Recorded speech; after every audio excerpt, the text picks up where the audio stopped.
Hi, welcome here. I hope you're doing well today. So this week, I want to concentrate and explore, you could say, the extroverted sensation archetype, right? The classic. I've been doing this for a while. And this is going to be most pertinent for ESTPs and ESFPs. I'm going, you could say, like the Jungian way, where I'm exploring types more by their dominant function attitude, right? So here it's extroversion mixed with sensation as a more defined psychological function. But obviously, ISFPs and MBTI, ISFPs, ISTPs, and ISFJs, ISTJs, and Socionics could still relate to this video. But really, the question is, what is the purpose of this function attitude? Why does extroverted sensation even exist? Why is it a type? What is the wisdom that we can gain from that function? And I have to say that I really love SE. I think I have a lot of admiration from it because I don't think it's a natural strength for me, but I sort of value it in a way. And SE, I think when I think of that function, I think of entertainers and performers. I think of athletes. I think of sensation seekers, high sensation or intense sensation seekers.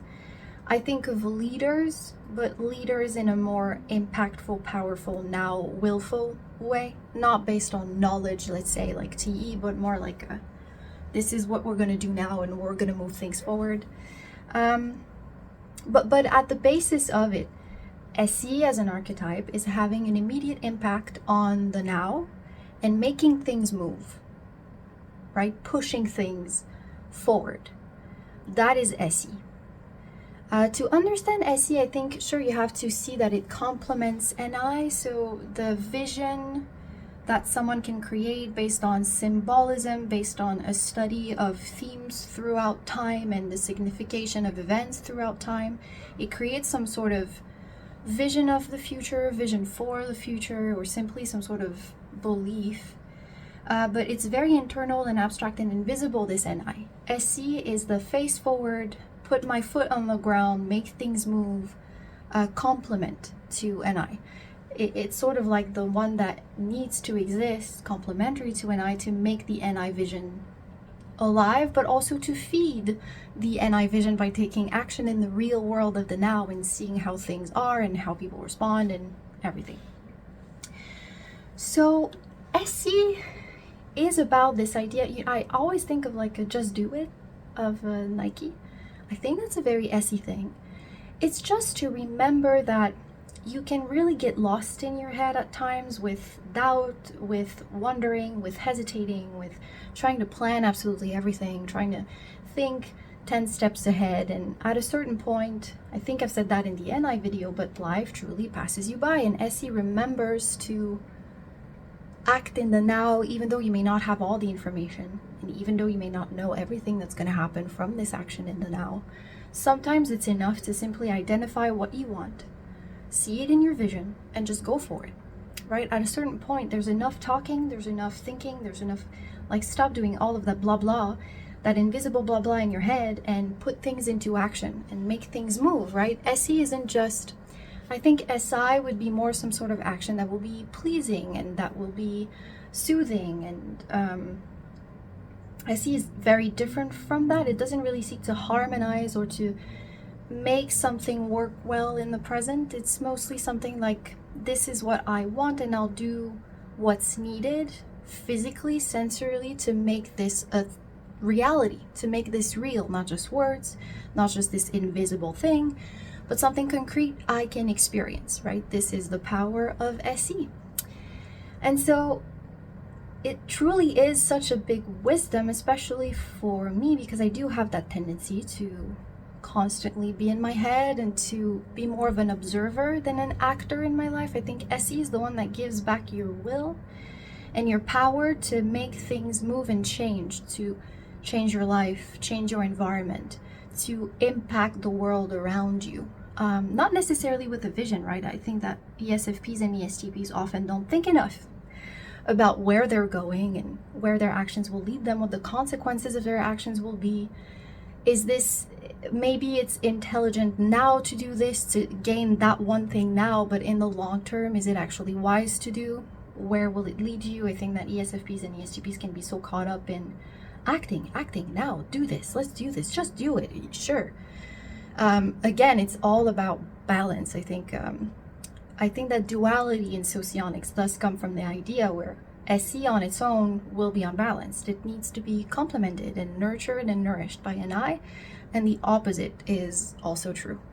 But SE isn't just content with looking at the world and saying, I'm fine with that. I'll just take whatever you give me, like that one little thing, and I'll imagine all the possibilities of what I can do with that one little thing, and it's cozy. And no, that's not SE. SE is like, this is the thing I want, and get out of my way. I will get there.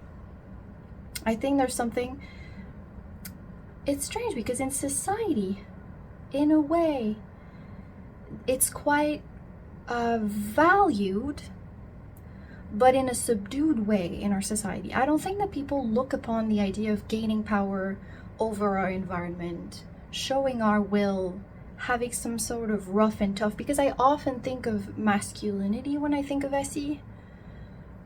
Women can be SE, that is not what I'm saying, but I'm just saying archetypally, SE is such a masculine experience and masculine agenda. And strangely, when the SE person or the person that uses SE, wherever it is in the stack, whatever, this is more of an archetype, right? But whenever someone awakens that SE archetype in their lives and gets to a certain place where they have that power, that impact, that will, that control in a way, then we sort of admire it. But the process of getting there, the attitude of having that pushing others to make it work, pushing others to get to that place, is often actually sort of badly seen. And I think that may be some sort of beta thing. I think it's even worse with the beta quadra, because then you have this social impact, like you want to add to that, having an impact on people's emotions and what they believe in, and so that can get really crazy in a way, really intense. But even with gamma, I think there are people who will not be content with just accepting the world as it is, sitting on their laurels, and I find that very beautiful and interesting. So even though there is that shadow of acting too quickly, of being too impulsive, because at a certain time you need to have some sort of long-term plan, you need to have a vision for your life. But do you? How much do you need to think of your future? Anyway, and I think it's a big lesson. SE is a big lesson for anyone that's sort of a people pleaser, or anyone that, also I think it sort of talks about the importance of beauty, the impact you yourself have on others, and how that will change your life. It is true that beauty can open doors, and I think that that's a reality that SE knows very well. Even though people are not really happy with that idea, it is still a true thing, right? Beauty is something that will create a reaction in people. I think SE is very aware of how you look, how you move, how you talk, the things you have, the things you possess, the sort of image you create, but not an image, social image, just like how you appear and what your appearance is like, can open doors, close doors, can make things move. Yet again, I think that's a big lesson of SE. And so I don't think I have anything more to say about extroverted sensation. Yes, okay, so sorry, there was a sound. So to finish, SE individuals are often really, really good in the moment, taking action, often good with their bodies and their senses. They're often able, I see athleticism a lot, but their sense of realism too is really great.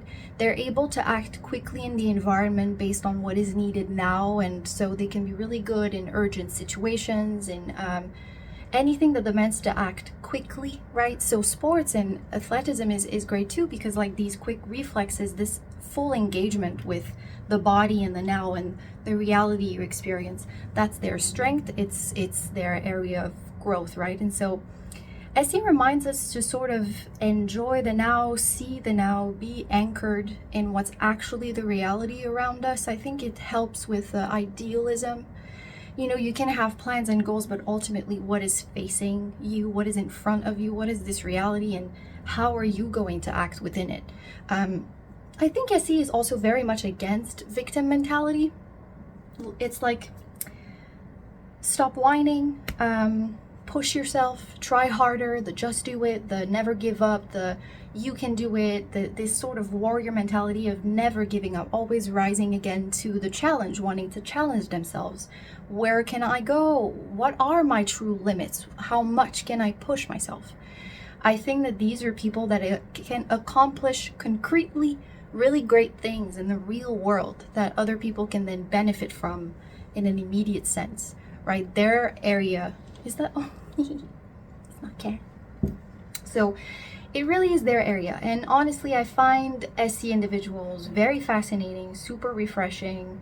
Their energy, their capacity to take action in the world is mind-boggling to me. I certainly don't have SE in my ego. Like, that is something that I know very much. It is a weakness for me, but it is something that I sort of long for and am very attracted to. Like, I'm very attracted to SE individuals. They're like the real heroes, like knights almost.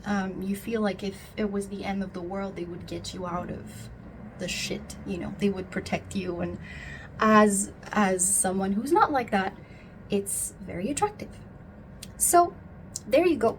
That is the wisdom of SE, right? How to apply it? Well, sometimes you have to take action in the now. At a certain point, things won't happen if you don't make them happen, and you have more toughness and more endurance and more capacity and more will than you think you do. And so apply that to your life and create the life that you actually want, not just think about it or see it in your mind's eye. Make it real. So there you go. That was the SE archetype, and I hope you enjoyed. Now with the videos, I know I'm gonna go talk about, I think I'm gonna explore different types I've been given, and then I'll also talk about neurodivergence, the twice exceptional experience. But I think I'm gonna do probably some sort of recap of the irrational or perceiving types, because these are the types that I've been doing. So I've done NE, SI, NI, SE. And then we're going to jump into the rational or judging types, right? We're going to go do TE, FI, FETI. It's going to be super interesting because I'm a nerd and I love this subject and I love being able to finally talk about it for minutes on end. So thank you for watching. Comment if you have anything to say, to add, your own experience, something else that you see in this video or whatever. It's always great to read you. And I'll see you next week, right? All right, bye-bye.